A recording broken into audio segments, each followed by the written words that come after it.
Hello everyone. दोस्तों, hope कि आप सब बहुत अच्छे होंगे।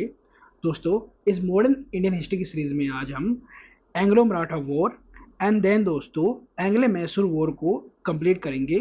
ठीक है। अब इस सीरीज के अंदर दोस्तों, जैसा कि मैंने आपको बताया था, हम प्रीलिम्स और मेंस दोनों को साथ में लेकर प्रिपेयर करने वाले हैं।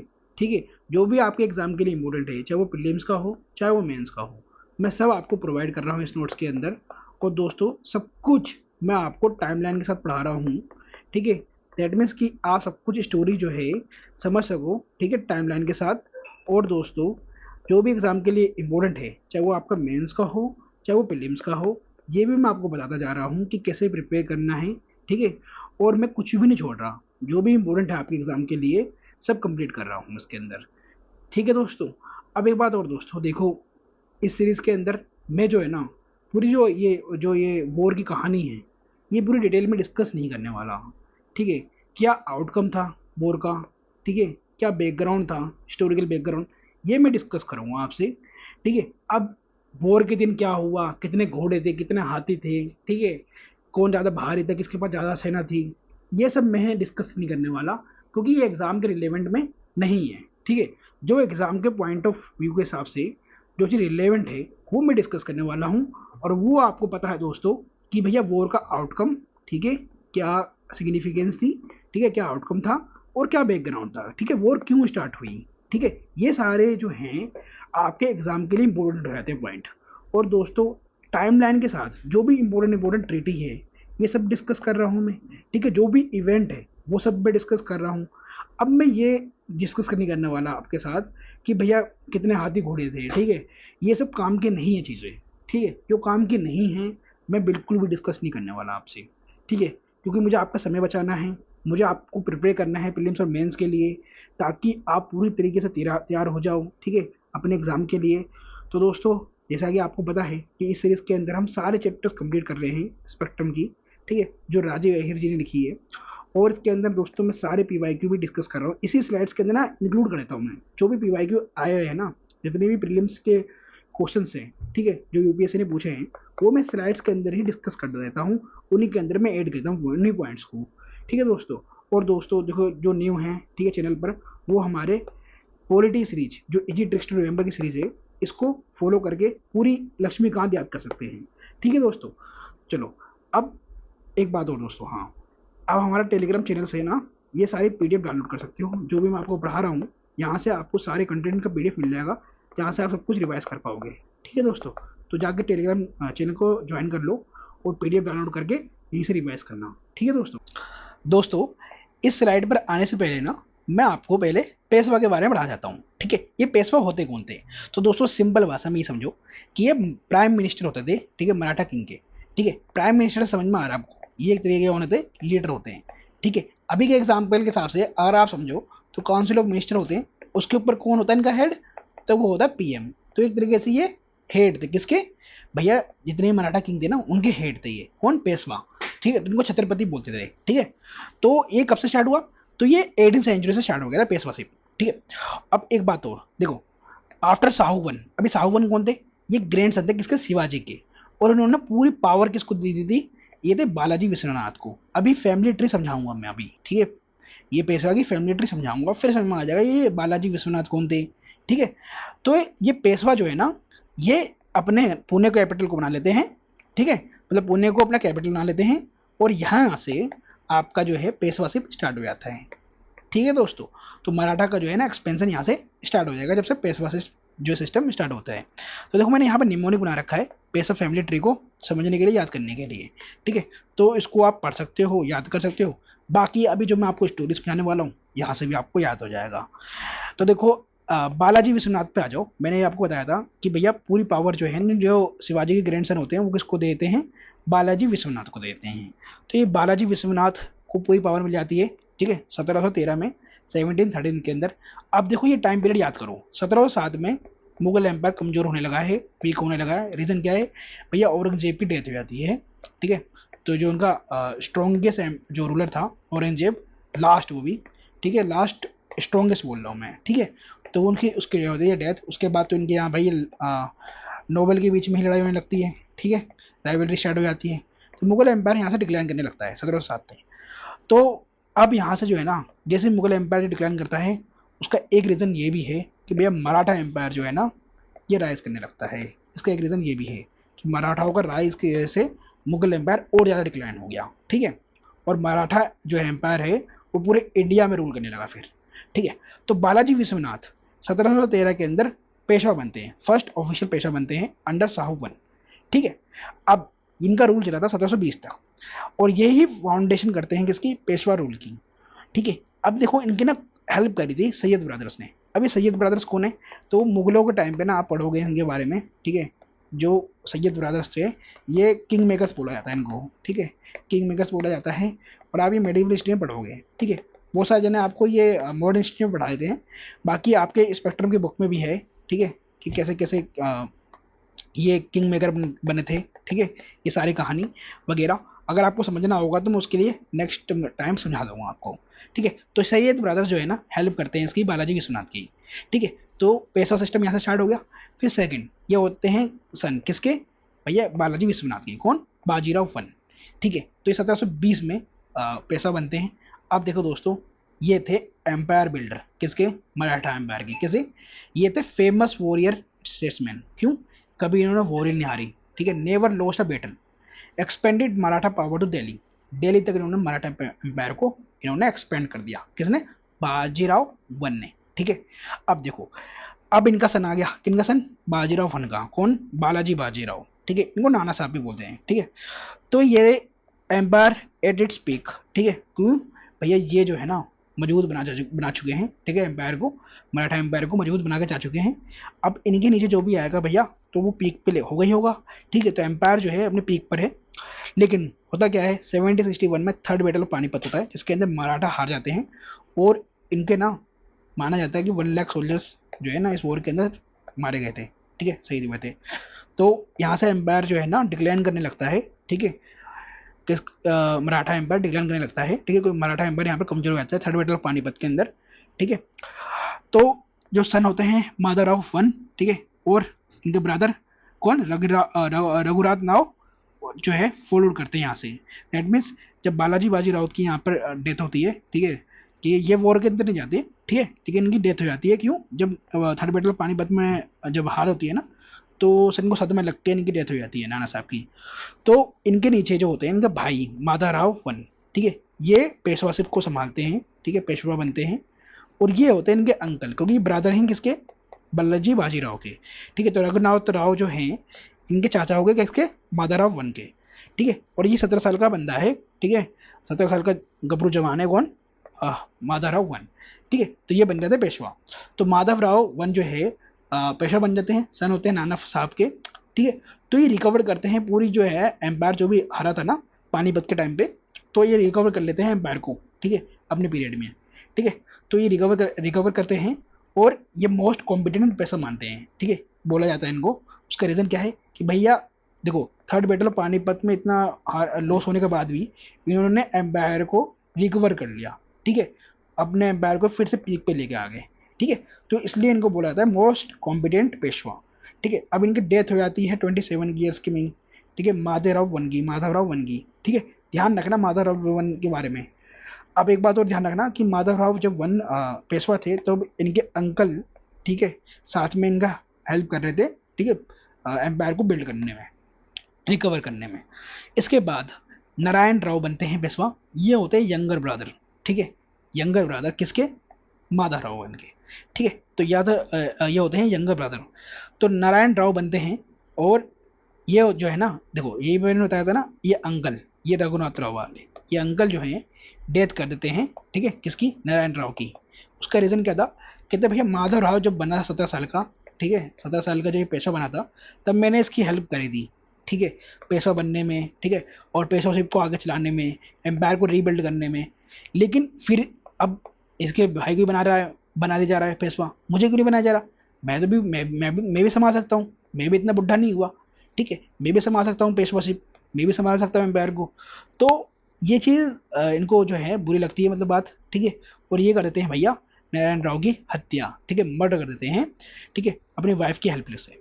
चलो, तो होता क्या है इनके मर्डर करने के बाद भी ना नारायण राव की ये पेशवा नहीं बनते भाई साहब, ठीक है। रघुनाथ राव जो है ना पेशवा नहीं बनते। बनता कौन है? तो सवाई माधवराव बनता है, ठीक है। उसको माधवराव सेकंड ही बोलते हैं, लेकिन तुम सवाई माधवराव बोलना, ठीक है। तो सवाई माधवराव बनते हैं, ठीक है। लेकिन ये पपट रूलर होते हैं किसके अंडर में?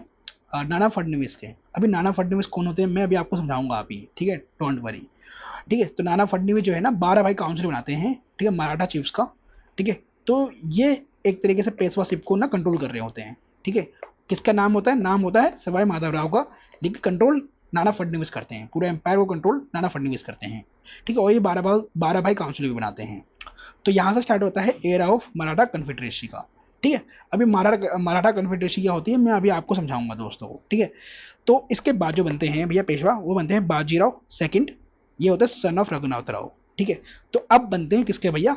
रघुनाथ राव के सन बनते हैं कौन? पेशवा। लेकिन दोस्तों देखो, जैसा चाचा था, ठीक है, वैसे इनका बेटा भी निकला। कैसे? क्योंकि लास्ट में पेशवा होता है, ठीक है, कमजोर होता है ये। तो इसे साइन करता है ट्रीटी ऑफ बसाइन, ठीक है, 1802 में, ठीक है, ब्रिटिश के साथ। और ये डिफीट करता है थर्ड एंग्लो वॉर के अंदर, मतलब हार जाता है, ठीक है, इंग्लिश ईस्ट इंडिया कंपनी से। और इसको पेंशन ऑफ करके बिठूर भेज दिया जाता है बाय द ब्रिटिश, ठीक है। मतलब इसको पेंशन देते हैं कंपनी वाले, कहते भैया पेशवा सिर्फ खत्म, अब तुम निकलो बिठूर और वहां पर अपना हमारे पैसों पे जिंदगी जियो, ठीक है। चलो, ऐसे ही इन्होंने मुगलों के साथ किया था। किसने किसने करा था बताओ? इंग्लिश ईस्ट इंडिया कंपनी ने। अब ये मराठा कन्फेडरेसी समझ लो दोस्तों कि मराठा कन्फेडरेसी होती क्या थी। तो मराठा कन्फेडरेसी जो है एक तरीके का loose political and military alliance था, ठीक है, ऑफ पावरफुल मराठा चीफ्स का, जो इमर्ज करते हैं after the death of Balaji Bajirao, ठीक है, जब 1761 में बैटल ऑफ पानीपत होती है, थर्ड बैटल ऑफ पानीपत होती है, ठीक है दोस्तों। तो मराठा कन्फेडरेसी के अंदर आपको क्या देखने को मिलेगा कि भाई नॉमिनल हेड, ठीक है, जैसे कि हमारे यहाँ बोलते हैं ना कि भाई नॉमिनल हेड जो है प्रेसिडेंट होता है, ठीक है, और रियल हेड होता है प्राइम मिनिस्टर। तो नॉमिनल हेड पेशवा होगा, और जो है ना जो प्राइम मिनिस्टर होगा ये खुद ही होंगे। दैट इज मराठा कन्फेडरेसी के अंदर जो सेवरल रीजन्स के जो सरदार है ना वो होंगे। जैसे कि यहाँ पर आप मैप के अंदर समझो, जैसे हाउस ऑफ गायकवाड़, ठीक है, गायकवाड़ जो फैमिली है ये देखो पूरे गुजरात के अंदर जो है रूल कर रही है, ठीक है। तो एक तरीके की मराठा कन्फेडरेसी के अंदर ये एक रूलर हो गए, ठीक है। हाउस ऑफ सिंधिया, तो सिंधिया कहाँ कर रहे हैं? ग्वालियर में, ठीक है, दैट इज मध्य प्रदेश वाले रीजन में। तो एक मराठा कन्फेडरेसी के अंदर ये एक मेंबर हो गए। अब फिर देखो हाउस ऑफ होलकर, ठीक है, तो ये देखो ये मध्य प्रदेश और ये गुजरात के बीच में जो एरिया है ये होलकर की हो गई। और ये हाउस ऑफ भोसले हो गया। और यहाँ पर पेशवा की सीट है, ठीक है, गद्दी है। तो यहाँ का पेशवा का डोमिनेंस हो गया कहाँ पर? महाराष्ट्र वाले रीजन में, पूना वाले रीजन में, ठीक है दोस्तों। तो ये मराठा कन्फेडरेसी बनती है 5 जनों की, ठीक है दोस्तों। यहाँ आपको मैप के अंदर समझ में आ रहा होगा। फिर गवर्नेंस एंड एडमिनिस्ट्रेशन वाले के लिए मैंने यहाँ पर लिख दिया है कि मराठा कन्फेडरेसी कैसे चलती थी, ठीक है। और ये भी लिख दिया है भाई सिंधिया जो है ग्वालियर के थे, पेशवा पुणे के थे, गायकवाड़ बड़ौदा के थे, भोसले नागपुर के थे, होलकर इंदौर के थे, ठीक है। अब यहाँ पर मैंने इनके नोटेबल लीडर्स के नाम पे भी लिख दिए हैं। और इसके यहाँ पर मैंने निमोनिक भी डाल दिया है याद करने के लिए, सब पावरफुल जनरल्स, ठीक है, बिल्ट हुए, ठीक है। चलो, तो ये ध्यान रखना, ये जो है मराठा चीफ्स के जो हाउसेस होते थे ये पेंट्रियार्की होती थी, पेंट्रियार्की, ठीक है, समझ रहे हो? पेंट्रियार्की मतलब भैया 5 जनों की, ठीक है। चलो, तो ये आपको मराठा कन्फेडरेसी भी समझ में आ गई दोस्तों, आपको ये पेशवा की फैमिली ट्री भी समझ में आ गई। अब मैं आता हूँ मेन मुद्दे पे, ठीक है, कि भैया कहाँ से हमारी जो है first Anglo Maratha war start होती है। दोस्तों अभी मैंने जस्ट आपको पढ़ाया था कि 1761 के अंदर थर्ड बैटल ऑफ पानीपत होता है, इसके अंदर अब्दाली से जो है मराठा एम्पायर वॉर हार जाते हैं। और यहाँ पर क्या होता है कि भैया इसके बाद जो वॉर के बाद जो है ना बालाजी बाजीराव की डेथ हो जाती है। तो डेथ होने के बाद देखो थर्ड बैटल पानीपत के अंदर बहुत ज़्यादा लॉस होता है किसका? मराठा एम्पायर का। तो जो भी टेरिटरी का जो लॉस होता है ना इसको माधव राव जो है रीबिल्ड करते हैं, रिकवर करते हैं, ठीक है, मराठा एम्पायर को। लेकिन इनकी भी डेथ हो जाती है 1772 के अंदर। इससे क्या होता है कि मराठा के अंदर राइवलरी स्टार्ट हो जाती है कि भाई कौन पेशवा बनेगा। तो 1773 में होता क्या है कि भैया माधव राव के भाई को ना, ठीक है, नारायण राव को पेशवा बना देते हैं, ठीक है। लेकिन जो ये अंकल होते हैं ना इनके, ठीक है, चाचा होते हैं, वो कहते हैं कि भैया मैं तो अभी जवान ही हूँ, मैं भी कौन सा बुढ़ा हो गया हूँ, मुझे एम्पायर क्यों नहीं बनाते, मुझे क्यों नहीं बनाते पेशवा तुम, ठीक है, मैं भी तो कॉम्पिटेंट हूँ, ठीक है, मुझे बनाओ ना पेशवा, मैं भी इस गद्दी को संभाल सकता हूँ। तो नारायण राव को क्यों बना रहे हो भाई? मैं उससे पहले हूँ ना, इससे ज़्यादा बड़ा बड़ा हूँ, मेरे को ज़्यादा एक्सपीरियंस है, ठीक है। लेकिन नारायण राव को पेशवा बना दिया जाता है। इससे क्या होता है, ये रघुनाथ राव जो है खफा हो जाता है। खफा होने की वजह से कि भाई इसको पेशवा बनना था, ये करता है भैया नारायण राव की हत्या, ठीक है। इससे क्या होता है देखो, अगले साल ये नाना फडणवीस, ठीक है। अब नाना फडणवीस कौन है, तो नाना फडणवीस एक तरीके से इनके समझ लो लाइक लीडर होते थे, ठीक है। मराठा एम्पायर के अंदर ही लीडर थे नाना फडणवीस। ये स्टार्ट करते हैं 12 भाई काउंसिल, ठीक है। 12 भाई काउंसिल मतलब 12 लोग होते थे, 12 भाई काउंसिल स्टार्ट करते हैं, ठीक है, मराठा चीफ्स की हेल्प से, ठीक है। मराठा चीफ्स होते थे इसके अंदर, ठीक है। तो 12 भाई काउंसिल स्टार्ट करते हैं, और 12 भाई काउंसिल स्टार्ट करने के बाद ये बोलते हैं कि भैया देखो नारायण राव की तो हत्या हो गई है, लेकिन ये सवाई माधव राव, ठीक है, जो सन है किसका, नारायण राव को, ठीक है, लेकिन ये छोटा सा बच्चा है, ठीक है, इसको पैसा बना देते हैं, ठीक है। और ये रघुनाथ राव जिसने इसकी हत्या करी है, इसको मिलेगी सजा, ठीक है, इसको हम डालेंगे केज में। लेकिन रघुनाथ राव जो है ना, यहाँ से भाग जाता है, ठीक है, पुणे से भाग जाता है, और किसके पास जाता है, रघुनाथ राव पहुंच जाता है इंग्लिश ईस्ट इंडिया कंपनी के पास, कि भैया मुझे बचाओ, ठीक है। जो मराठा है ना, मेरे खुद के जो रिश्तेदार है ना, मुझे खुद मारना चाहते हैं, और मुझे बचा दोगे तो मेरी हेल्प करोगे ना, तो जो भी तुम चाहोगे, ठीक है, ट्रेड करना, ठीक है, जो भी कंसेशन तुम्हें चाहिए होगा, अगर तुम मुझे पैसा बनने में हेल्प करोगे तो मैं तुम्हारी भी हेल्प करूँगा, ठीक है। तो ये इंग्लिश ईस्ट इंडिया कंपनी के पास रघुनाथ राव पहुंच जाता है, ठीक है। आफ्टर जब सवाई माधव राव को पेशवा बना देते हैं कौन, 12 भाई काउंसिल वाले, ठीक है। चलो, तो सवाई माधव राव को 1775 में पेशवा बना दिया जाता है। अब एक बात और ध्यान रखना दोस्तों, सवाई माधव राव तो भाई छोटा है, इसको कैसे रूल करना, तो रूल कौन करता है, नाना फडणवीस करते हैं, ठीक है। रूल तो नाना फडणवीस करते हैं, और ये होता है पपेट रूलर, ठीक है। तो आगे मैंने वाली सिस्टम मैंने आपको बढ़ा दिया है कि भैया ये फैमिली ट्री के अंदर क्या था क्या नहीं था। अब आते हैं हम डायरेक्ट भैया एंग्लो मराठा वॉर के अंदर। मैंने आपको बताया था कि भैया क्या होता है कि 1775 में जैसे ही सवाई माधव राव पेशवा बनता है, रघुनाथ राव भाग जाता है किसके पास, इंग्लिश ईस्ट इंडिया कंपनी के बाद। तो वहाँ से स्टार्ट होती है फर्स्ट एंग्लो मराठा वॉर, जो 1775 से लेकर 1782 तक चली थी, ठीक है। अब इसका रीज़न क्या था भैया, मराठा वॉर का ये स्टार्ट होने का रीज़न क्या था, ठीक है, एंग्लो मराठा वॉर का स्टार्ट होने का रीज़न क्या था। तो बैकग्राउंड जानो दोस्तों, ठीक है, मैंने कहा था कि बैकग्राउंड इंपॉर्टेंट है, ठीक है।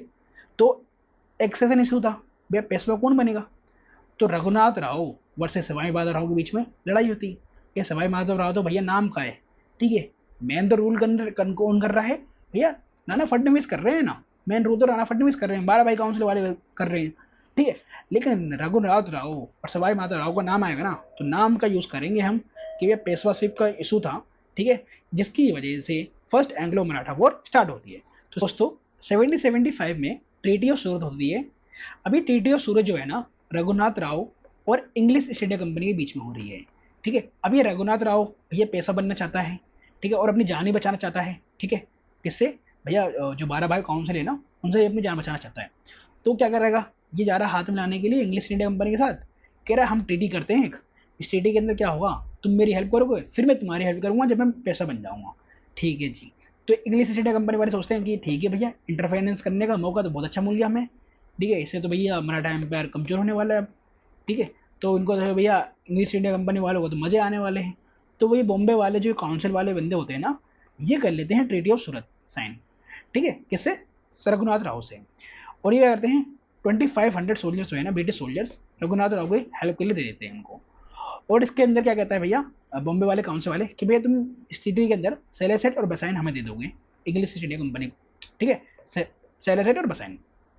अब देखो दोस्तों, ये ट्रीटी हुई है रघुनाथ राव के साथ, ठीक है। तो रघुनाथ राव के साथ ट्रीटी हुई है, तो जो भैया एक काउंसिल और है आपकी कलकत्ता में, ठीक है, और ये कलकत्ता वाली मेन काउंसिल है, क्यों, देखो 1773 के अंदर एक्ट आ चुका है, ठीक है, एक्ट ऑफ 1773, जिसके अंदर गवर्नर बन चुका है बंगाल का। अब ये मेन बंदा गवर्नर जो है बॉम्बे, ठीक है, इसके वो जो गवर्नर ऑफ बॉम्बे है और गवर्नर ऑफ मद्रास है, ये तो सबॉर्डिनेट हो चुके हैं ना किसके भैया, बंगाल वाले के, ठीक है। तो चलेगी मेन मेन मेन कौन है यहाँ पर, बंगाल की सीट है, तो बंगाल वाले देखेंगे भैया कि ट्रीटी किसके साथ करनी है किसके साथ नहीं करनी। तो भैया ये कलकत्ता काउंसिल वाले इंटरवीन करते हैं, कहते तुम लोग गलत बंदे के साथ भैया ट्रीटी कर रहे हो, ट्रीटी करना ही है तुम्हें तो करो 12 भाई काउंसिल वालों के साथ, ठीक है। वहाँ वो हैं मराठा एम्पायर वाले, तो वो ट्रीटी ऑफ पुरंदर साइन होती है, ट्रीटी ऑफ पुरंदर विद 12 भाई काउंसिल, मराठा एम्पायर के साथ, ठीक है, जिसके अंदर सवाई माधवराव को पेशवा बना लेते हैं। ठीक है भैया, अभी कलकत्ता वाले इंटरवेन क्यों करते हैं? देखो कलकत्ता वाले इंटरवेन इसलिए करते हैं दोस्तों, वो कहते हैं ना अभी भी मराठा एम्पायर जो बहुत स्ट्रॉन्ग है, भाई तुम मराठा एम्पायर के खिलाफ जाओगे ना तो भैया तुम्हें छोड़ेंगे नहीं कहीं से भी, है ना, इतना बुरा मारेंगे ना कि तुम भूल जाओगे अपने टेरिटरी को क्या कहते हैं एक्सपेंड करना।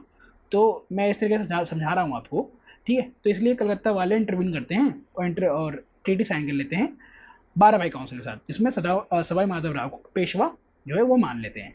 ठीक है, तो रघुनाथ राव कहता है भैया इससे मेरा क्या फायदा हुआ। ठीक है, तो रघुनाथ राव जो है ना फिर आग लगाने की सोचता है, कहता है नहीं नहीं नहीं, तुम मेरा हेल्प करो, मैं बनूंगा पेशवा और फिर मैं तुम्हारी हेल्प करूंगा। ठीक है, तो होता क्या है कि 1777 में, ओ सॉरी 1777 में इंग्लिश ईस्ट इंडिया कंपनी जो बॉम्बे वाली है, ठीक है, और मराठा प्लस मराठा की हेल्प करते हैं फ्रेंच, इनके बीच में होते हैं वॉर स्टार्ट।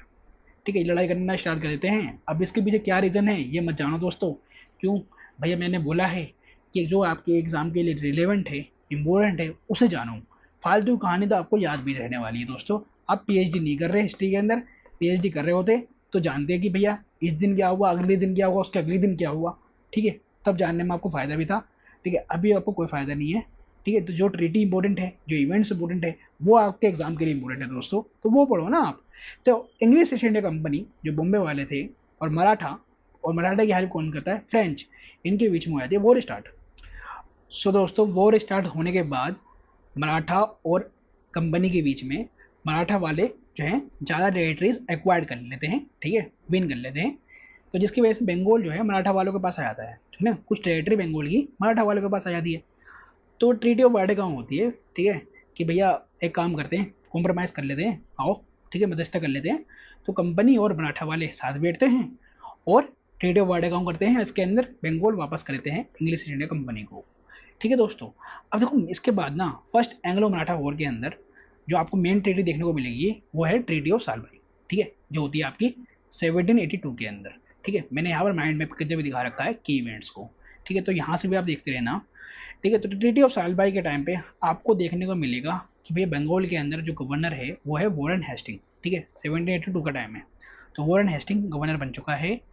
अब ट्रीटी ऑफ सालबाई भैया होती इसलिए है क्योंकि आपको पता है कि भैया मराठा यहाँ पर डोमिनेट करते हैं, ठीक है, फर्स्ट एंग्लो मराठा वार के अंदर, और कंपनी वाले लोग जो है उनको उनको होता है लॉस। ठीक है, जैसा कि पहले भी मैंने बताया था आपको कि भैया कंपनी वाले यहाँ पर ट्रीटी ऑफ पुरंदर करते इसलिए हैं क्योंकि उनको पता था कि इस टाइम मराठा एम्पायर बहुत ज़्यादा स्ट्रॉन्ग है हमसे। ठीक है, तो इनसे वोट लड़ेंगे तो हमारा ही लॉस है। लेकिन कुछ सिचुएशन ऐसी बनी जिसके बाद अगले साल ही वॉर स्टार्ट हो जाती है। बॉम्बे वाले कहते हैं भैया हम तो लड़ाई करेंगे, हमारा फायदा दिखाई दे रहा है। ठीक है, तो उसके बाद जो होती है ट्रीटी ऑफ सालबाई, जब भैया थक हार के सब बैठ जाते हैं, ठीक है, और मराठा वाले इस टाइम पे ज़्यादा टेरिटरीज विन कर लेते हैं। ठीक है, उस टाइम देखो कंपनी का जो है ना मेजर फोकस था ट्रेडिंग ही। ठीक है, ट्रेडिंग इनका मेन फोकस था अभी इस टाइम पे। तो इनका कभी हमारा ट्रेड का लॉस भी हो रहा है, तो सवाई माधव राव को ये पेशवा फिर से डिक्लेयर करते हैं कि भैया ठीक है सवाई माधव राव पेशवा रहेगा। ठीक है, बसाइन का जो था, ठीक है, बसाइन वाला जो एरिया था ये आपको मिल जाता है किसको, मराठा को वापसी। ठीक है, बसाइन वाला, और मराठा की जो हेल्प होती है ना, जो हाँ इस ट्रीटी के अंदर ये हुआ था कि मराठा हेल्प करेंगे इंग्लिश ईस्ट इंडिया कंपनी को, ठीक है, अगेंस्ट मैसूर। ठीक है, हैदर अली के खिलाफ जो है मराठा जो है हेल्प करेंगे इंग्लिश ईस्ट इंडिया कंपनी की अगेंस्ट, ठीक है, मैसूर, ठीक है, हैदर अली के खिलाफ। तो ये मराठा जो है कह देते भैया ठीक है हम तुम्हारे दोस्त हैं, अगर तुम्हें मैसूर से वो जब भी वो लड़नी होगी तो हम तुम्हारी हेल्प करेंगे। ठीक है, हमारे भी कुछ टेरिटरी मैसूर वालों के पास है, उसे हमें लेना है, और तुम्हारी जो टेरिटरी तुम ले लेना मैसूर से। ठीक है, तो दोनों साथ लड़ेंगे तो मैसूर को आराम से हरा सकते हैं और अपना अपना फ़ायदा देख लेंगे। ठीक है, तो ट्रीटी ऑफ सालबाई होती है 1782 के अंदर। फिर ये ट्रीटी ऑफ सालबाई से फर्स्ट एंग्लो मराठा वॉर का मतलब खत्म हो जाता है, एंड हो जाता है, और इसके बाद थोड़ी शांति हो जाती है between the British and Maratha empire. ठीक है दोस्तों, ट्रीटी ऑफ सालबाई 1782 याद रखना है आपको। दोस्तों सेकेंड एंग्लो मराठा वॉर पढ़ते हैं, और ये वॉर जो है ना आपके 1803 से लेके 1805 तक चली थी। अभी डेट तो बहुत सिंपल है याद रखना, 1803 से लेके 1805। ठीक है, ओनली 2 ईयर्स तक ये वॉर चली थी। अब देखो दोस्तों, मैंने हमेशा बोला है कि भैया किसी भी वॉर के अंदर आपका बैकग्राउंड इंपॉर्टेंट है। ठीक है, वॉर स्टार्ट की हुई थी, ठीक है, उसके अंदर ट्रीटी इंपॉर्टेंट है, और उसका फिर आउटकम, ठीक है, कि भैया रिजल्ट क्या आया वॉर होने से। ठीक है, वॉर के एंड होने के बाद रिजल्ट क्या आया, तो हम सिर्फ यही देखने वाले हैं, ठीक है। इसके अलावा मैं बता रहा हूँ भैया वॉर के दिन क्या हुआ, ठीक है, कौन मरा, कौन कितनी सेना थी, ये सब मैं नहीं बताने वाला, ये आपके एग्ज़ाम के लिए रिलेवेंट नहीं है दोस्तों, ठीक है। आप कोई मतलब कि पीएचडी या फिर कोई कहानी की तैयारी नहीं कर रहे आप, ठीक है। चलो, तो बैकग्राउंड देखते हैं। बैकग्राउंड में मैं आपको ये बताऊंगा जो इम्पोर्टेंट इम्पोर्टेंट चीज़ें ना वो ध्यान रखो। जैसे कि यहाँ पर बोला कि death of Madhavrao second in 1796। अब देखो दोस्तों, ये माधवराव सेकंड ना वही है सवाई माधवराव, ठीक है, सवाई माधवराव, ठीक है। तो सवाई माधवराव तो बच्चा था, उसके मतलब वो तो बच्चा था, वो तो एक तरीके था पपेट पेशवा था। उसके बिहाफ पर कौन रूल कर रहा था, तो मैंने बताया था आपको, नाना फडणवीस, ठीक है, नाना फडणवीस कर रहे थे। नाना फडणवीस ने ही 12 भाई काउंसिल बनाई थी, ध्यान रखना दोस्तों। तो जब जो माधवराव सेकंड की ना डेथ हो जाती है 1796 में, तो ये पॉलिटिकली अनस्टेबल हो जाता है, भैया पेशवा कौन बनेगा, ठीक है। भैया पेशवा के लिए तो फर्स्ट एंग्लो वॉर स्टार्ट हुई थी, ठीक है, उसके सक्सेशन के लिए तो स्टार्ट हुई थी। तो किसको बनाया जाता है, बाजीराव सेकंड को बनाया जाता है, जो सन होता है रघुनाथ राव का। अब देखो, ये रघुनाथ राव वही है जो पेशवा बनना चाहता था, ठीक है, जिसने माधव राव को मार दिया था, ठीक है। तो चाचा चाचा जी के बेटे को भैया पेशवा बना दिया जाता है, ठीक है। बट ये वीक होता है और अनपॉपुलर होता है, ठीक है, कमजोर होता है, अनपॉपुलर होता है, जिसकी वजह से जो मराठा चीफ थे ना, वो कहते हैं कि भैया ये पेशवा वाला सिस्टम खत्म करा जाए, ठीक है, पेशवा पेशवा सिस्टम खत्म कर दें हम, या फिर यही पेशवा बनना चाहेंगे। इन मराठा चीफ में से ना ये कहेंगे भाई हमें बना दो पेशवा, ठीक है, हम रूल करना चाहते हैं। तो इनके अंदर कन्फ्लिक्ट स्टार्ट हो जाता है, ठीक है। तो इनके अंदर लड़ाइयाँ स्टार्ट हो जाती हैं। तो सिंधिया, होलकर, भोंसले, गायकवाड़, इनके अंदर ही, ठीक है, पावर स्ट्रगल स्टार्ट हो जाता है। फिर 1802 में होता क्या है, यशवंत राव होलकर, ठीक है, तो होलकर ने हरा देते हैं बाजीराव सेकंड को। दैट मीन्स कि होलकर फैमिली ने बाजीराव सेकंड मतलब पेशवा को हरा दिया, ठीक है। वो भी कहाँ पर, तो at the battle of Poona पे, क्योंकि कमजोर था ना ये बाजीराव सेकंड, ठीक है। अपने पिताजी की तरह ये वाले काम कर रहा था ये, अजय ताता में क्या कर रहा था देखो। Bajirao second fled to the British protection and signed the Treaty of Bassein 1802 and leading to the war। देखो, जो चाचा ने काम करा था, मतलब जो उसके पिताजी ने काम करा था, वो बेटे में करा, ठीक है। जैसे ही ये हारता है बैटल ऑफ पूना के अंदर, ठीक है, होलकर से, ये क्या करता है, ये कंपनी के पास चला जाता है, ठीक है, ब्रिटिश प्रोटेक्शन के पास चला जाता है, कहता है, और यहाँ पर उसे साइन करता है ट्रीटी ऑफ बसाइन, ठीक है, 1802 में। अब ये ट्रीटी में क्या होता है, भाई ट्रीटी में दोनों तरफ से बात होती है कि भैया ये तुम्हें मिलेगा, ये हमें मिलेगा, ये तुम्हें मिलेगा, ये हमें मिलेगा, ठीक है। तो ट्रीटी ऑफ बसाइन होती है 1802 में। कहते हैं भैया ब्रिटिश हमें प्रोटेक्शन दो, मुझे, मैं तो भैया होलकर सर आ गया, ये मुझे मार देंगे, ठीक है, और ये खुद पैसा बनना चाहते हैं। तो ये ब्रिटिश जो है भैया, वो तो चाहते थे कि इंटरफेयर करूँ, ठीक है, इन्हें ख़त्म करा जाए। तो इंटरफेयर करते हैं ये और कहते हैं भैया आपसे हम आपको ब्रिटिश प्रोटेक्शन देते हैं, अब देखते तुम्हें कौन हरा जाता है, ठीक है, कौन मारने की कोशिश करता है। तो ट्रीटी ऑफ बसाइन में 1802 में जो होता है, ये होता है बाजीराव सेकंड के बीच में और ब्रिटिश के बीच में। तो ब्रिटिश एग्री करते हैं सपोर्ट करने के लिए किसको, बाजीराव सेकंड को, और रीइंस्टेटेड करते हैं ऐसा पेशवा किसको, बाजीराव सेकंड को। फिर इन रिटर्न बाजीराव सेकंड जो है ना असेटेड कर लेता है ब्रिटिश सुजेरिनिटी को and agree to maintain a subsidiary alliance, ठीक है। दैट मीन्स कि सब्सिडरी अलायंस के अंदर अब जो है मराठा एम्पायर का जो है कौन, पेशवा आ जाता है, ठीक है, सब्सिडरी अलायंस में, ठीक है। अब सब्सिडरी अलायंस क्या है क्या नहीं, ये मैं आपको पढ़ा चुका हूँ दोस्तों, ठीक है, मैं दिखा भी देता हूँ कि सब्सिडरी अलायंस मैंने आपको पढ़ाया था। इसके अंदर मैं सारे आपको सब्सिडरी अलायंस के प्रोविजंस बता दिए हैं, जो भी एग्जाम के लिए इंपॉर्टेंट है ना, सब आपको इसके अंदर मिल जाएगा सब्सिडरी अलायंस रिलेटेड, ठीक है। और मैंने इसमें कुछ भी नहीं छोड़ा है, मतलब एक एक लाइन भी अगर इंपॉर्टेंट है ना सब्सिडरी अलायंस की, मैंने बताया डॉक्टर ने के अंदर भी मैंने बताया चीज़ें आपको, ठीक है। तो मैं कुछ चीज़ छोड़ता नहीं हूँ, जो भी इंपॉर्टेंट है ना सब कवर करता हूँ, ठीक है। तो इस चीज़ का टेंशन मत लेना, और ये नोट्स तो अपडेट होते रहेंगे, टाइम के साथ अपडेट होते जाएंगे, ठीक है। और उनके अंदर मैं और भी चीज़ें मेमोरीज वगैरह ऐड करते जाऊँगा, ठीक है। चलो, तो सुजरेनिटी को एक्सेप्ट कर लेता है कौन, बाजीराव सेकंड, और सब्सिडरी अलायंस कहता है भैया हम साइन करते हैं आपके साथ, ठीक है। तो बैटल होती है, ठीक है, वॉर के अंदर ये 2 सालों के अंदर 1803 से लेकर 1805 में।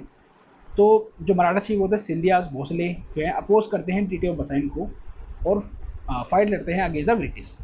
अब ये देखो कि कुछ मेजर बैटल्स हैं, ठीक है, सारे बैटल्स याद करने की जरूरत नहीं है आपको, ठीक है। भाई देखो बैटल ऑफ दिल्ली के अंदर कौन हारता है, तो सिंधिया हार जाते हैं, ठीक है।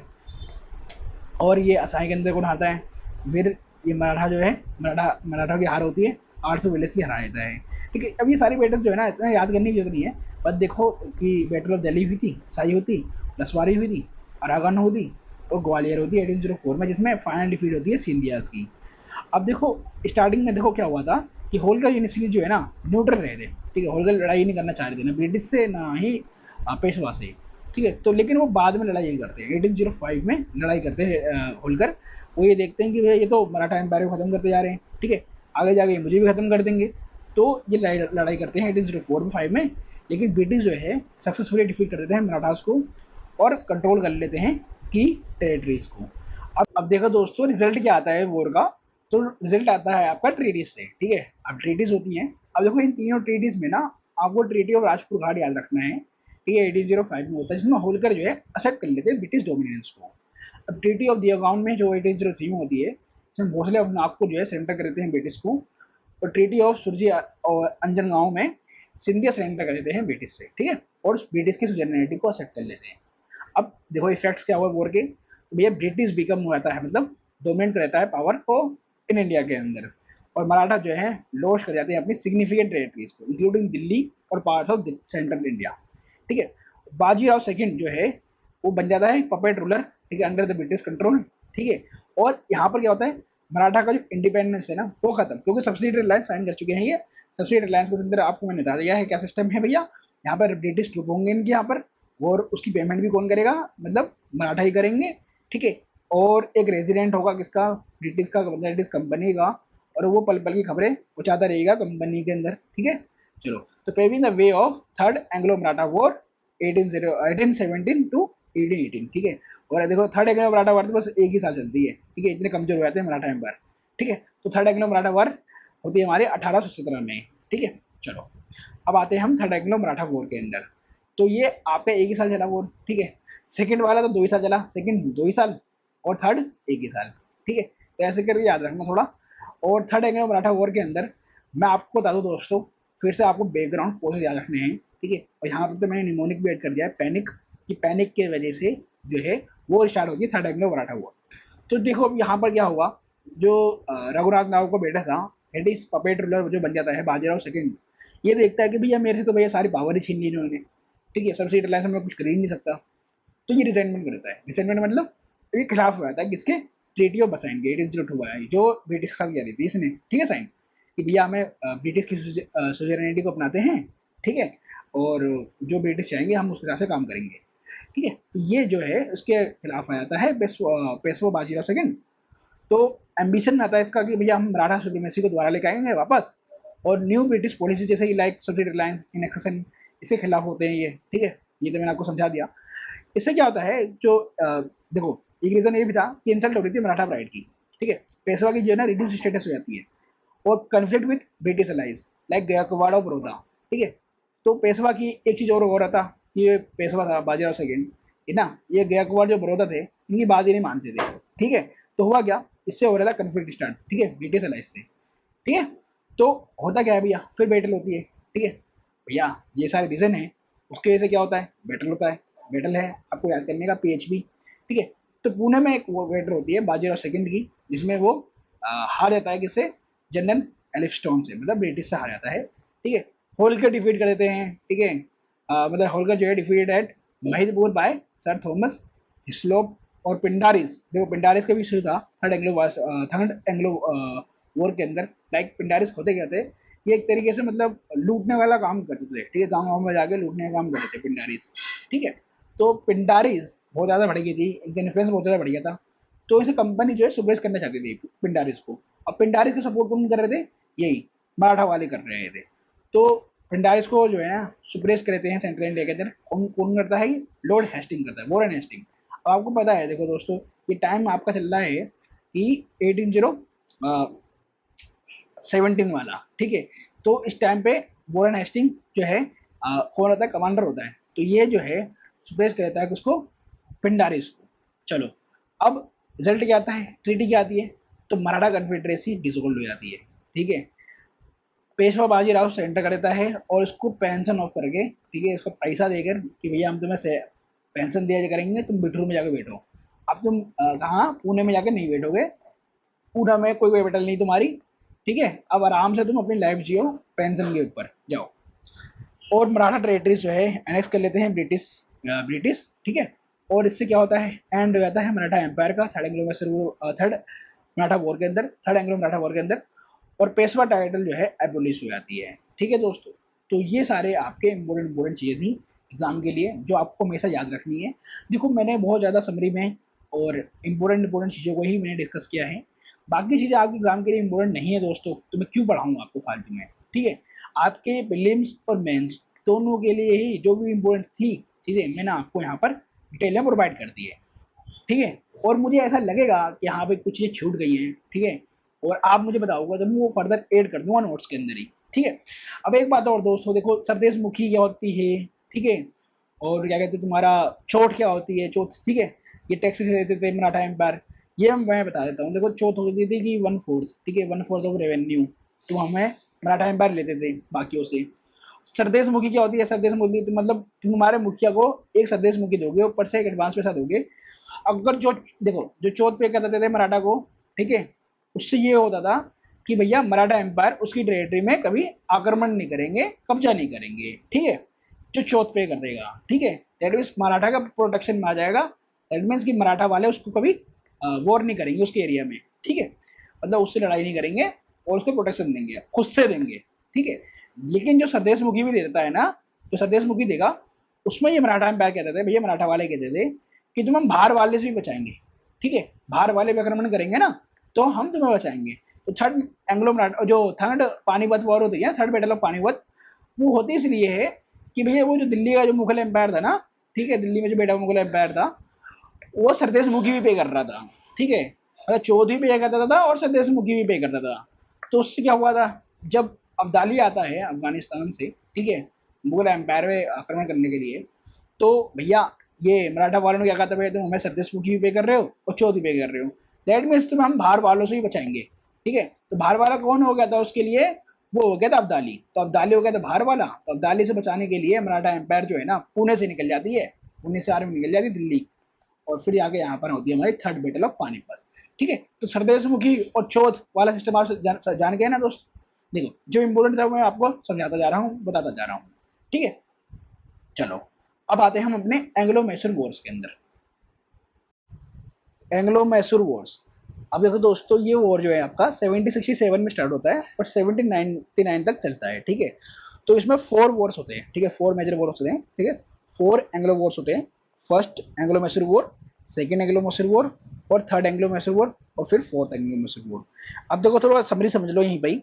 ठीक है, जो 1767 में और 1769 तक चला था फर्स्ट एंग्लो मैसूर वॉर, इसमें होती है ट्रीटी ऑफ मद्रास। ठीक है, तो ट्रीटी ऑफ मद्रास आपको याद रखनी है।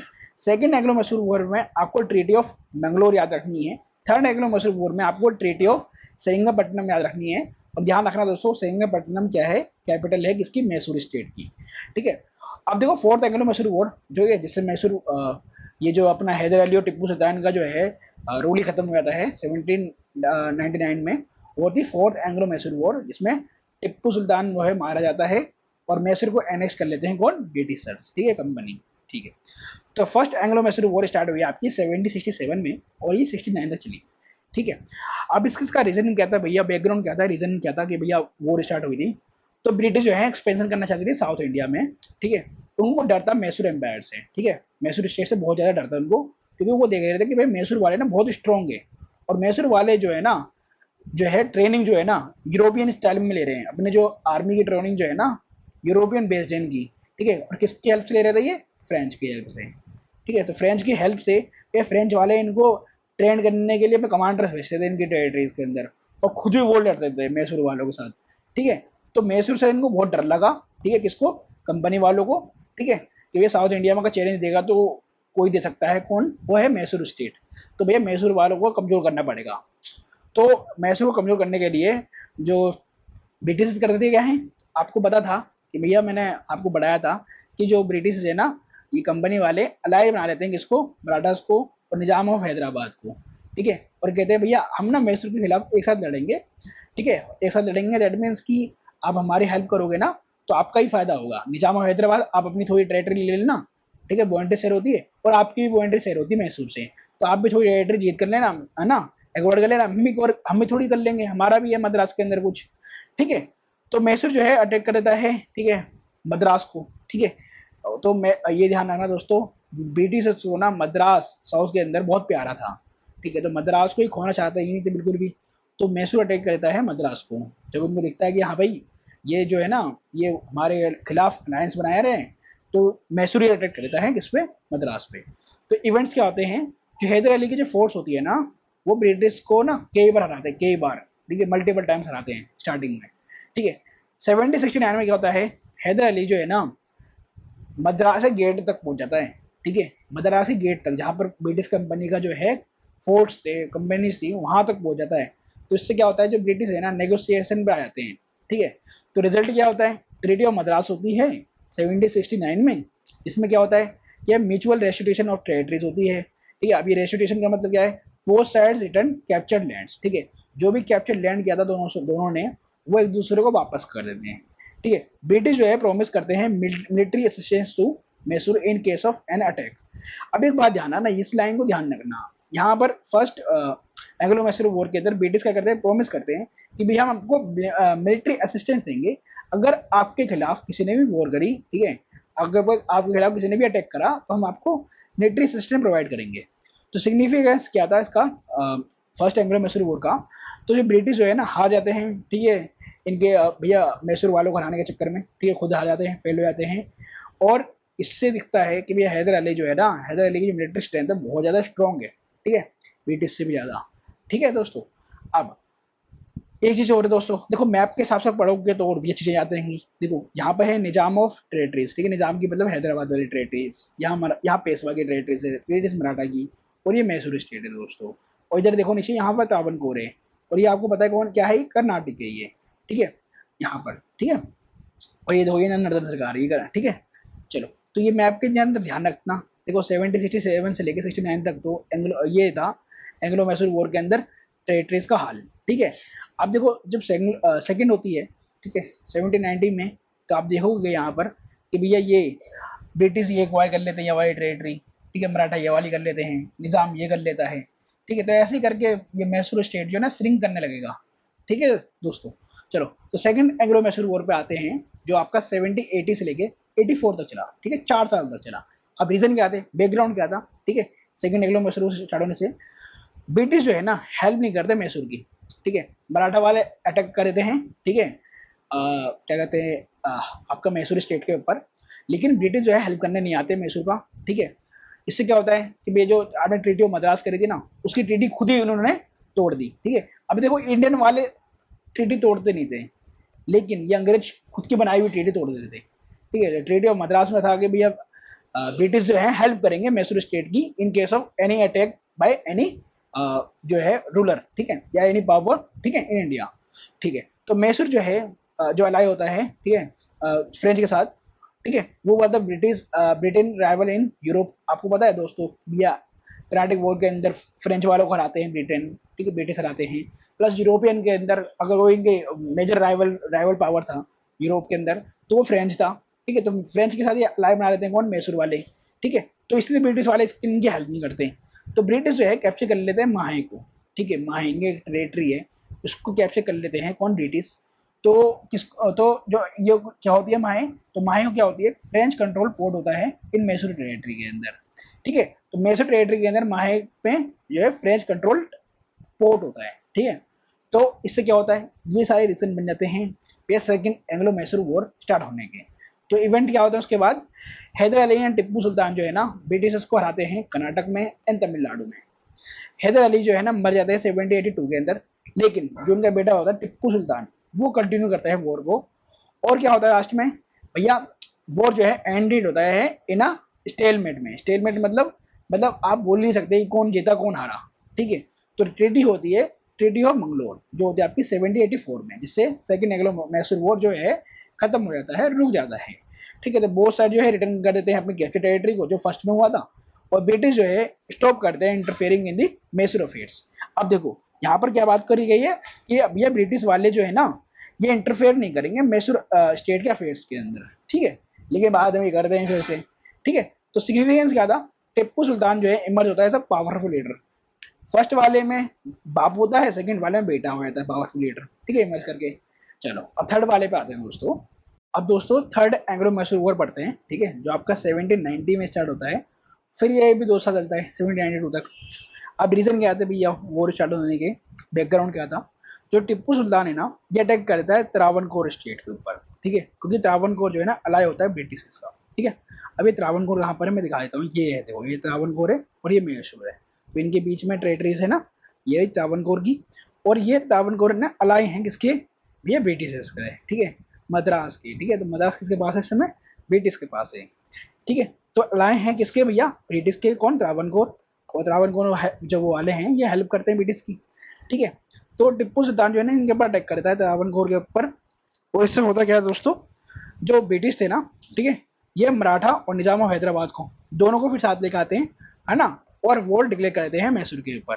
तो इवेंट क्या होता है, इस टाइम पर आया था लॉर्ड कॉर्नवालिस, ठीक है, कॉर्नवालिस इंडिया के अंदर एंट्री मारता है, ठीक है, क्योंकि यह आया था अमेरिका से, ठीक है, कॉर्नवालिस इंडिया के अंदर, और ये कॉर्नवालिस जो है कैप्चर कर लेता है बेंगलोर को, ठीक है, 1791 के अंदर, ठीक है।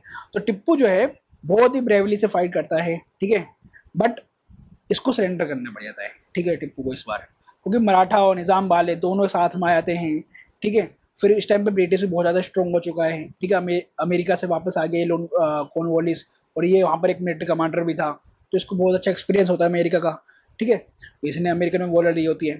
तो रिजल्ट क्या होता है, ट्रीटी ऑफ सेरिंगपट्टनम होती है 1792 के अंदर, ठीक है, इंपॉर्टेंट ट्रीटी का, ये वाली ट्रीटी है ना आपकी एग्जाम के रिलेवेंट के लिए इंपॉर्टेंट है, ठीक है। इससे क्या होता है कि टिप्पू जो है ना अपनी जो है ना territory, it is half of Mysore territory British को देता है, मराठास को देता है, निजाम को देता है, ठीक है। तो आपको देखने को भी मिलेगा इस मैप के अंदर कि भैया यहाँ पर अपनी हाफ ऑफ टेरिटरी जो है, ये देखो, ये चलेगी ब्रिटिश के पास, ये चलेगी ब्रिटिश के पास, ये चली गई पेशवा के पास, मराठा के पास, ये चली गई निजाम के पास, हैदराबाद के पास, ठीक है। और ये देखो यहाँ पर दिखाई देगी आपको कि भैया यहाँ पर देखो, यहाँ पर मैसूर स्टेट बचा कितना है, ठीक है, 1799 में।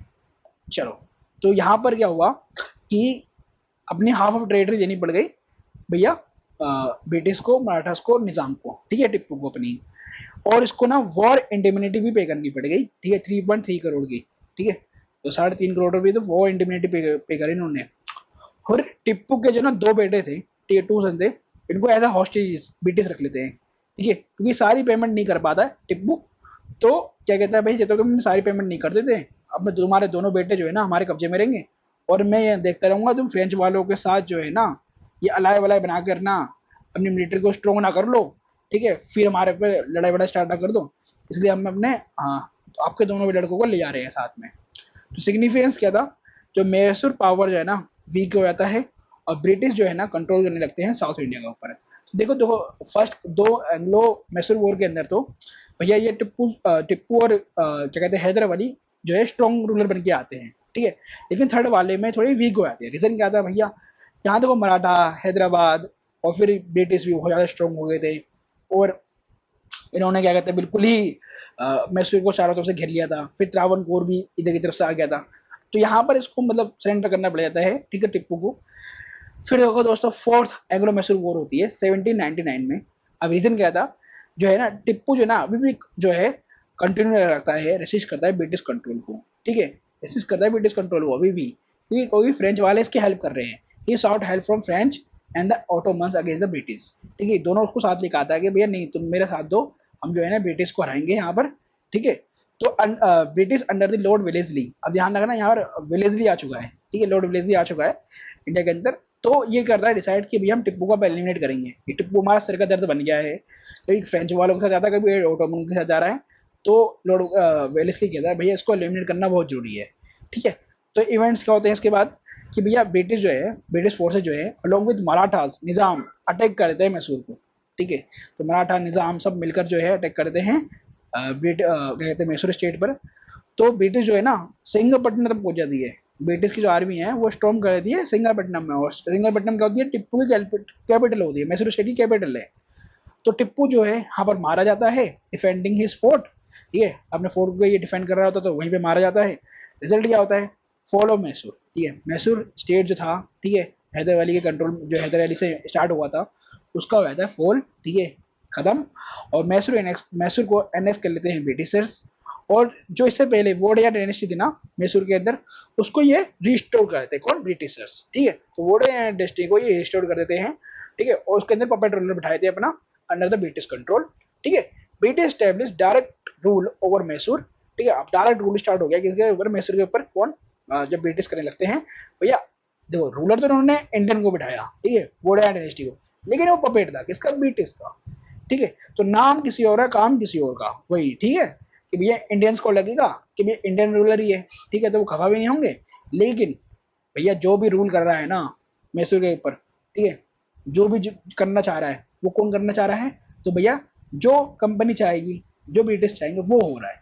ठीक है, क्योंकि पपेट है कौन, जो भी इंडियन रूलर है वो पपेट है इसका, ब्रिटिश है इसका। ठीक है, वोडा डायनेस्टी का जो रूलर है वो पपेट है ब्रिटिश, ब्रिटिश मतलब ब्रिटिश कंपनी का। ठीक है, चलो अब सिग्निफिकेंस क्या था, तो मैसूर बेगम हो जाता है मतलब princely state under the British control, और टिप्पू सुल्तान का जो रेसिस्टेंस था वो हो जाता है खत्म। ठीक है, तो ये था फोर्थ एंग्लो मैसूर वॉर जो हुआ था 1799 में। दोस्तों जो इम्पोर्टेंट चीजें थी वो मैंने आपको यहाँ पर प्रोवाइड कर दी है, आपको यहीं से रिवाइज करना है सब कुछ अपने एग्जाम के लिए। ठीक है दोस्तों, अब देखो इम्पैक्ट क्या रहा, ठीक है, इन सारे वॉर्स का, एंग्लो मैसूर वॉर्स का। तो ब्रिटिश डोमिनेंस स्टार्ट हो जाता है साउथ इंडिया के अंदर। ठीक है, और मैसूर मिलिट्री पावर हो डिस्ट्रॉयड हो जाती है। British gain the access to rich resources and trade routes. बिल्कुल बात सही है भैया, साउथ की टेरिटरीज उन्होंने अपना ली है और साउथ में सबसे ज़्यादा पोर्ट्स हैं। ठीक है, तो इनके ट्रेड रूट्स और ओपन हो जाते हैं। तो मैसूर की जो इकोनॉमी है वो कोलैप्स कर जाती है ड्यू टू ब्रिटिश कंट्रोल, और टिप्पू सुल्तान की डेथ की वजह से जो स्ट्रॉन्ग रेजिस्टेंस इनको मिल रहा था साउथ में वो हो जाता है खत्म। ठीक है, चलो तो यहाँ पर मैंने कंपेरिजन में डाल दिया है एंग्लो मैसूर वॉर्स का, first, second, third and fourth. ठीक है, डेट टाइम लाइन में डाल दी है। ठीक है, फर्स्ट वाले में हैदर अली था, ठीक है, रूलर ऑफ मैसूर। सेकंड वाले में बाप बेटे दोनों थे। थर्ड वाले में बेटा था, फोर्थ वाले में बेटा था, और वो फोर्थ वाले बेटे की मृत्यु भी हो जाती है, डेथ हो जाती है, मतलब किल्ड हो जाते हैं भैया, मर जाते हैं। ठीक है, मैसूर नेक्स्ट हो जाता है फोर्थ वाले में। यहाँ पर जो ब्रिटिश का गवर्नर जनरल होता है वो लॉर्ड वेलेस्ली होता है, थर्ड वाले में लॉर्ड कॉर्नवालिस होता है, सेकंड वाले में वॉरेन हेस्टिंग होता है, और यहाँ पर देखो दोस्तों कोई नहीं होता, क्योंकि उसका रीजन देखो यहाँ पर 1767 की बात हो रही है, 1769 तक की बात हो रही है, और पहला एक्ट आया था हमारा 1773 के अंदर। ठीक है, तो वहां से गवर्नर बनने लगते हैं, ठीक है, गवर्नर बनने लगते हैं बंगाल के। तो पहला एक्ट तो 1773 में आया था, तो उस टाइम पर तो कोई गवर्नर जनरल था ही नहीं, इसलिए मैं यहाँ पर नन लिख रखा है। ठीक है, तो वहां पर कौन था भैया, ब्रिटिश मद्रास प्रेसिडेंसी थी, ठीक है, जो लड़ाई कर रही थी। तो यहाँ पर होती ट्रीटी ऑफ मद्रास फर्स्ट वाले में, सेकंड वाले में मंगलोर, और थर्ड वाले में सिंगपट्टनम, और थर्ड वाले में तो मारा जाता है भैया टिप्पू, और मैसूर एनेक्स्ड हो जाता है। ठीक है, तो ऐसे करके कैसे याद नहीं रहेगा दोस्तों, अगर आप टेबल फॉर्म पर लिखोगे तो याद तो रहेंगी चीजें आपको। ठीक है, और डेट भी इतनी हार्ड नहीं है, ठीक है, याद करना। अब एक बात और दोस्तों, देखो जो भी आपका इम्पोर्टेंट था ना प्रीलिम्स और मेंस के लिए मैं आपको पढ़ा चुका हूँ। अब नेक्स्ट में ना मैं सारे जितने भी रेगुलेटिंग एक्ट थे, ठीक है, चार्टर एक्ट थे, ठीक है, 1773 से लेके आपका, ठीक है, 1853 तक, ठीक है, क्योंकि मैं आपको 1858 का इसलिए नहीं पढ़ाऊंगा, उससे पहले आपको मैं पढ़ाऊंगा, ठीक है, रिवोल्ट 1857 का रिवोल्ट पढ़ाऊंगा, इसलिए मैं अभी वाले एक्ट नहीं पढ़ा रहा। ठीक है, तो 1773 से जितने भी एक्ट थे वो सब स्टार्ट करेंगे, और उसको डिटेल में पढ़ाऊंगा दोस्तों, क्योंकि ये आपके एग्जाम के लिए बहुत ज़्यादा इंपॉर्टेंट है, बहुत ज़्यादा इंपॉर्टेंट है, तो मैं इसको फुल डिटेल में पढ़ाने वाला हूँ। ठीक है, सारी कंसेप्चुअल क्लैरिटी दूंगा और पूरा याद भी कराऊंगा इसको। ठीक है, यहाँ से लेकर जितनी भी एक्ट है आपको सारे याद हो जाएंगे, और भूलने वाले भी नहीं हो, सारी कंसेप्चुअल क्लैरिटी दूंगा, जो भी डाउट है ना सब क्लियर करूंगा। ठीक है, क्योंकि जो चीज इंपॉर्टेंट है मैं उसको बहुत अच्छे से पढ़ाता हूँ। ठीक है दोस्तों, अब नेक्स्ट में हमारे जितने भी एक्ट है यहाँ से मैं स्टार्ट करूंगा, और देखो टाइम लाइन के साथ स्टार्ट मॉडर्न हिस्ट्री पढ़ा रहा हूँ मैं आपको। तो टाइम लाइन देखो 1845 का भी आया नहीं है, जैसे टाइम लाइन आएगा तो मैं आपको एंग्लो सिख वॉर भी, ठीक है, और इसके बाद ये आपको एंग्लो भूटानिस वॉर, मतलब ये वॉर भी पढ़ाऊंगा, एंग्लो नेपलिस भी पढ़ाऊंगा, और बर्मीज भी पढ़ाऊंगा। ठीक है दोस्तों, तिब्बती भी पढ़ाऊंगा और अफगान भी पढ़ाऊंगा, तो डोंट वरी सब कवर होगा। और इसी तरीके से हम टाइमलाइन के साथ पूरी मॉडर्न हिस्ट्री कवर करेंगे, और सारे चैप्टर्स आपके स्पेक्ट्रम के कंप्लीट करेंगे दोस्तों। नेक्स्ट वीडियो के अंदर मिलते हैं, अभी के लिए इतना ही, बाय।